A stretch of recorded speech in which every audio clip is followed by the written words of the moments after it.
Got it, you want the full dramatic short story, around 1500 words, in that viral, cinematic style. Here we go. Car sparkles. No engineer could fix her Ferrari, until a quiet mechanic shocked the billionaire CEO. The Ferrari screamed once, shuddered, and died. Lena Moreau tightened her grip on the steering wheel as the dashboard lit up like a Christmas tree. She coasted onto the shoulder of Highway 1, the Pacific stretching endlessly beside her, waves crashing with a kind of mockery. Unbelievable, she muttered. At 29, Lena was the youngest CEO to ever take Helix Dynamics public. She'd negotiated billion-dollar mergers before breakfast and fired executives without blinking. Yet here she was, stranded on the side of the road in a $500,000 Italian supercar. She pulled out her phone. Within 30 minutes, a sleek black SUV arrived.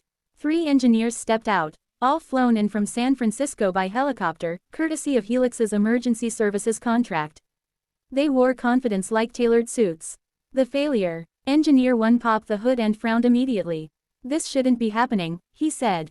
The diagnostics show no fault in the ECU. Engineer 2 ran a tablet scan. Fuel pressure is normal. Electrical systems are flawless. Engineer 3 crouched low, listening as Lena tried restarting the engine. The Ferrari clicked, then silence.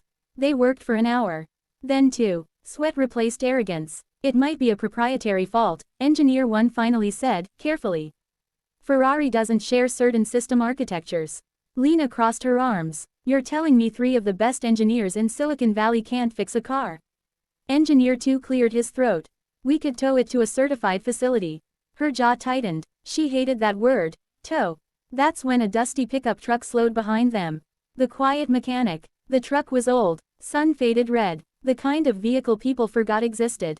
A man stepped out, mid-40s, maybe, grease on his hands, worn boots, no logo, no confidence performance. Car trouble? He asked softly. Engineer 3 scoffed. It's a Ferrari. The man nodded once, unfazed. Yeah, I can see that. Lena hesitated, then spoke. Do you know anything about them? He shrugged. I fix what breaks. That was it. No pitch, no bravado. Against her better judgment, or maybe because nothing else was working, she said, fine. 5 minutes. The engineers stepped back, clearly offended. The mechanic leaned over the engine bay, silent. He didn't touch anything at first. He listened. Then he smiled. What everyone else missed. Your engineers are smart, he said gently. But they're listening to the computer.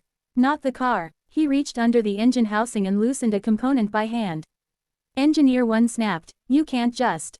The engine coughed, then roared to life. Perfect. Smooth. Alive. The engineers froze. Lena stared. What did you do? She asked. The mechanic wiped his hands on a rag. Hairline vapor lock caused by thermal expansion near the fuel rail. Happens on coastal highways when humidity hits a certain range. Engineer 2 blinked. That's not in the manuals. The mechanic smiled again. Cars don't read manuals. Silence hung heavy. Lena felt something unfamiliar stir in her chest. Respect. An unexpected invitation. What's your name? She asked. Eli, he said. Eli Carter. Where'd you learn that? She pressed. He shrugged. Fixed tractors as a kid. Race cars later. People bring me things no one else can fix. She handed him her card. Come work for me. Eli didn't even look at it. Not interested. The engineers nearly choked. Lena stiffened. No one said no to her. Excuse me. He met her eyes calmly. I don't like offices. She studied him, really studied him, and realized something. Unsettling. He wasn't impressed by her. That made her want him more. The second breakdown. 3 weeks later, Helix Dynamics' newest autonomous prototype failed during a private demo. Millions of dollars. Global press waiting. Investors on site. The system froze mid-operation. Panic erupted. Lena didn't hesitate. She canceled the demo and drove 6 hours north, alone. She found Eli's garage exactly where he said it would be. Small, quiet, no sign. He was under a truck when she arrived. You broke something expensive again? He asked, without looking. She exhaled. I think I did. A different kind of genius. Eli listened as she explained the system. Sensors. Redundancies. Then he asked one question. What happens when the system gets scared? She frowned. Scared. Machines react to uncertainty, he said. You designed it to optimize. Not to recover. He sketched on a grease-stained notebook. Not code, logic. By dawn, he'd found the flaw. By noon, the system worked. Flawlessly. Lena watched him in awe. You think differently, she said. He nodded. Because I'm not trying to impress anyone. The shock. She offered him a role again. Different this time. No office. No meetings. Full autonomy. He accepted. 6 months later, Helix unveiled the most resilient AI system ever built. The press called it revolutionary. Lena credited Eli publicly. Privately, she asked him one night, "Why did you really stop to help me?"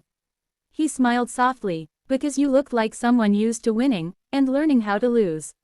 She laughed, then fell quiet. "So did you," she said. The real repair. Years later, when Lena sold Helix for $11 billion, she didn't celebrate in a boardroom. She drove Highway 1 in that same Ferrari. It never broke down again. Neither did she. Because sometimes, the thing that saves you isn't louder, faster, or smarter. Sometimes, it's just someone who knows how to listen.